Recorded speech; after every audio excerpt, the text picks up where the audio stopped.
100 बार गिरेंगे फिर भी हम चढ़ाई करेंगे इस पर। इसका अभ्यास है हमको नष्ट करने का। तो आज से हम प्रण लेते हैं कि तू हमें कितनी बार गिराएगा।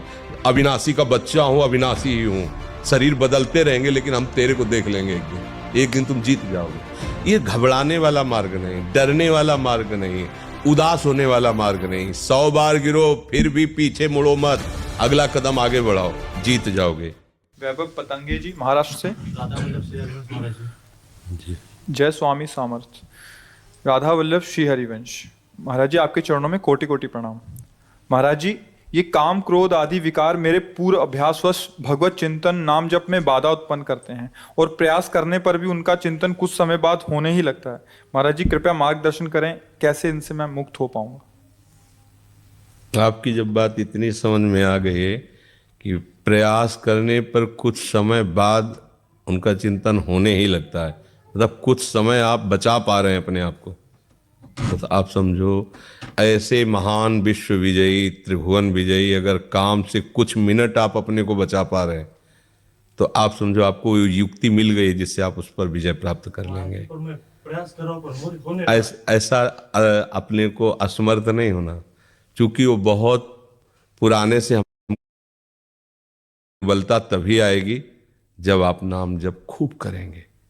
महाराज अभी 4-5 दिन हो गए नाम जप में खंड पड़ रहा है महाराज। देखो 4-5 दिन की बात कहते हो, अगर 4-5 जन्म में अभ्यास ठीक हो जाए तो बहुत बड़ी बात है। अनंत जन्मों से बिगड़ेल मन अगर 4-5 दिन से अभ्यास ले रहा है, कोई बड़ी बात। आप पहले गंभीरता समझो। ये उकताए हुए कमजोर पहलवान जानते हो क्या करता है? जब अखाड़े में जाएगा तो पूरी की पूरी ताकत तो 2 मिनट में दिखा देगा, फिर इसके बाद धम्म से नीचे गिर जाएगा। जोरदार पहलवान क्या करता है? पहले जाकर सामने वाले को केवल संभालता है, उसके हर दांव का काट मारता रहता, फेंकता नहीं। पहले उसको थकाता है, फिर जब देख लेता थक गया तब वो अपने दांव पे चढ़ा के मारता है, तो वो विजयी होता है। कभी भी अच्छा पहलवान एकदम जाके अपनी सारी बातें पेश नहीं कर देगा युद्ध में कि वो कला कौशल दिखा, नहीं, उसको शत्रु पक्ष को निर्बल करना है। तो हमारे पास हम ऐसे ही हम कमजोर हैं, एकदम पूरी ताकत लगा देते, फिर काम आया तो बोले अब वो जो आया वो करवा ले गया, अब हम क्या करें। ऐसे नहीं, पहले उसको रोकना सीखो। हमें परास्त नहीं करने की बात सोचनी, पहले हमें उसको सहना सीखना है। उसका वार आ रहा है, यम ही न व्यथ्यन्त्येते पुरुषम पुरुषर्षभ सम दुखा सुखा धीरम स्वमृतत्वाय कल्पते। ये सूत्र केवल याद करने के नहीं है, जीवन में उतारने के। काम आ रहा है, क्या आ रहा है लेके? वासना। क्या वासना? स्त्री शरीर तो पुरुष शरीर संबंधी आकर्षण, पुरुष शरीर स्त्री संबंधी या जनेन्द्रीय संबंधी आकर्षण, उसके पास दूसरा पावर नहीं है। अब उसको हमें देखना है कि धर्मयुक्त है या अधर्मयुक्त। अगर धर्मयुक्त है, गृहस्थ है, हम कहीं विवश हो रहे हैं तो उसमें कोई पाप नहीं है, तुम्हारे घर का सूत्र है, गृहस्थ धर्म में हो।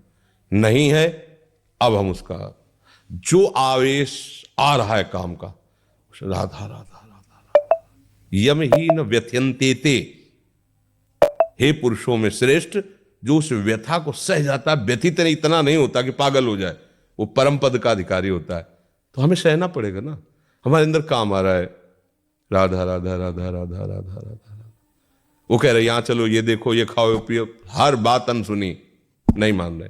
अब वो हमारा क्या बिगाड़ लेगा? बोलो क्या बिगाड़ लेगा? अब हम उसको इतना प्यार करते हैं कि दुश्मन ही नहीं मानते। वो कहता है वहां चलो, हम खड़े हो जाते हैं। वो कहता है ये करो, हम कर देते हैं। वो कहता है ये देख लो, हम देख लेते हैं। वो कहता है सूंघ लो, हम सूंघ लेते हैं। ये छू लो, हम छू लेते हैं। अब हम उस पर विजय प्राप्त कर पाएंगे? हम दुश्मन के इशारे पे चल रहे हैं। हम विजय प्राप्त करने के लिए पहले आप अपना पक्ष दृढ़ कीजिए, ये हमारा दुश्मन है, ये हमको भगवान से विमुख करने में पूरा का पूरा जोर जन्म जन्मांतरों से लगाता रहे। अब हमको लड़ना है, हमारे पास बल है, भगवान नाम। हाँ, नाम रूपी जहाज में चढ़ गए, पार हो गया बहुत समुद्र से। ये मगरमच्छ आदि जो काम आदि हैं, ये तैरने वाले को ले सकते हैं, जहाज पे चढ़ने वाले को नहीं। नानक नाम जहाज है, चढ़े से उतरे पार। नाम पर बैठ गया ना, पार हो गया। आज तक कोई ऐसा नहीं मिला कि हम नाम रूपी जहाज पे बैठे भैया बूढ़ गए।